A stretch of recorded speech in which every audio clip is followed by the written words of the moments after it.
नमस्कार दोस्तों, repo rate के बढ़ने के बाद आप लोगों के ऊपर बहुत बड़ा बर्डन आने वाला है। बर्डन इसलिए आने वाला है क्योंकि दोस्तों रेपो रेट बढ़ने के बाद बैंक अपने अपने एमसीएलआर को बढ़ाएंगे।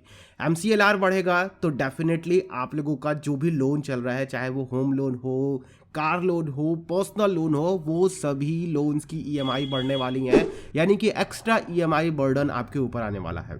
अब ये बर्डन किन के ऊपर ज़्यादा होगा? जिनके ऊपर पर्सनल लोन भी चल रहा है, होम लोन भी चल रहा है, कार लोन भी चल रहा है, या फिर एजुकेशन लोन भी, तमाम तरीके के लोन ले रखे हैं और जिनकी इनकम हाई है और इस तरीके के लोन्स में है, तो भैया उनके ऊपर तो काफ़ी बड़ा बर्डन पड़ने वाला है। देखिए, मैं इसलिए कह रहा हूँ दोस्तों क्योंकि देखिए, लोन बढ़ने के बाद से आप लोगों की ईएमआई किस तरीके से बढ़ती है।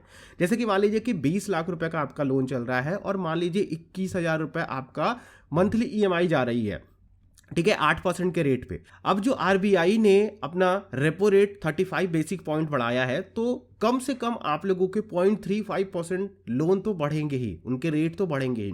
तो लगभग आप लोगों के 20 लाख के लोन पे 600 से 700 रुपए तक का जो एक्स्ट्रा बर्डन आने वाला है। यानी कि जो 21,000 रुपये आप अपनी ईएमआई भर रहे थे, अब आप लोगों को वही 21,500 से ऊपर की ईएमआई देनी पड़ेगी।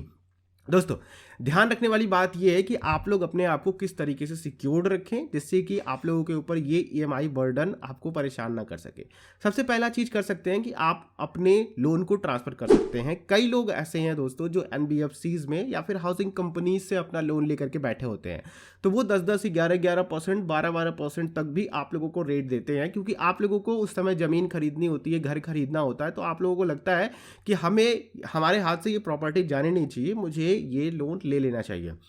तो दोस्तों, उस कंडीशन में आप लोगों का लोन अगर 6 महीने पुराना हो चुका है, तो आप लोग जा करके दूसरे बैंकों में अपने लोन को ट्रांसफर कर सकते हैं, किसी भी नेशनलाइज्ड बैंक में।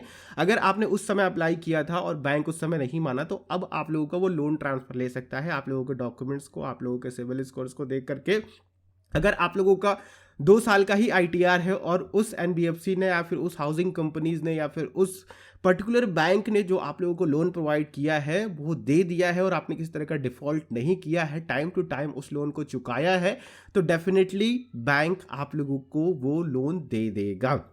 तो ये काम कर सकते हो, आप लोगों को काफ़ी बड़ी राहत मिलेगी ईएमआई पे। हाँ देखिए, यहाँ पे चार्जेस लगते हैं, प्रोसेसिंग फीस का चार्ज लगता है, ट्रांसफर चार्जेस लगते हैं, प्री क्लोजर चार्जेस लगते हैं, बैंक को देना पड़ता है। तो ये सारी चीज़ें चार्जेस लगती हैं, इसलिए मैं बता रहा हूँ। और इसमें भी एक कंडीशन है जो कि आप लोग फॉलो कर सकते हो कि कब ट्रांसफर नहीं करना है। अगर आप लोगों का लोन जैसे मान लीजिए 20 साल का चल रहा है और 10 साल कंप्लीट हो चुके हैं या फिर 10 साल से ऊपर हो चुका है, तो ये मैक्सिमम लिमिट है, ध्यान रखिएगा। 10 साल से अगर ऊपर हो चुका है तो आप लोगों को लोन ट्रांसफर नहीं करना है। और दोस्तों, अगर रेट में डिफरेंस लगभग 1% है, ठीक है, अगर 1% या फिर उससे ज़्यादा है, तो आप लोग अपने लोन को ट्रांसफ़र करेंगे। ये 2 कंडीशन आप लोग फॉलो करिएगा, तभी आप लोग अपने लोन को ट्रांसफ़र करिएगा, वरना मत ट्रांसफ़र करिएगा, ठीक है।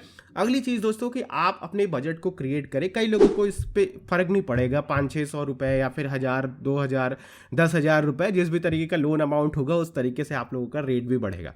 तो कई लोगों को फ़र्क नहीं पड़ेगा, लेकिन जिनको फ़र्क पड़ेगा, जैसे कि आप मेरी तरह हो, तो भैया मुझे तो फ़र्क पड़ेगा, ठीक है, क्योंकि मेरे से एक्स्ट्रा 500 रुपये, 1000 रुपये अगर निकल करके जाएंगे, क्योंकि मेरा बजट काफ़ी टाइट होता है, मेरा इन्वेस्टमेंट्स, मेरी ईएमआईज वगैरह ये टाइट होती हैं, तो अगर इनमें कुछ भी एक्स्ट्रा बर्डन आया तो फिर वहाँ पे तो इफेक्ट पड़ना ही पड़ना है। दोस्तों, इसके लिए आप क्या कर सकते हो कि आप अपने पूरे खर्चों की लिस्ट निकालो। खर्चों की लिस्ट निकाल करके देखो कि कहाँ पर आप कम कर सकते हो। आप वीकेंड पे घूमने जा रहे हो तो भैया उसको बंद करो। आप किसी को एक्स्ट्रा पैसे दे रखे हो तो उन पैसों को अब बुलाने की ज़रूरत है। किसी सगे संबंधी रिश्तेदारों को पैसे दे तो एक बार तगादा करने की ज़रूरत है, उनसे मांगो, उन पैसों को वापसी मांगो। साथ ही दोस्तों, आप लोग अगर दोस्तों में बहुत ज़्यादा पैसे खर्च कर रहे हो तो आप लोग उसको थोड़ा कम कर सकते हो। अगर आप लोग स्मोकर हो तो आप वहाँ पर भी काट सकते हो पैसे। अगर आप शॉपिंग लवर हो तो वहाँ पर भी आप अपने पैसे काट सकते हो। पैसे बचाने निकलोगे तो बहुत सारे पैसे बच जाएंगे, वो भी एक आप लोगों की अर्निंग और इन्वेस्टमेंट्स होती हैं। तो आप लोग इस पर थोड़ा सा काम करो, बजट क्रिएट करो। तो ये 500 से 600 रुपये आप लोगों को एक्स्ट्रा बर्डन जो पड़ेगा वो ज़्यादा नहीं पड़ेगा। आप छोटे छोटे खर्चों को भी काटोगे तो आप लोगों के 500 से 600 रुपये बच सकते हैं।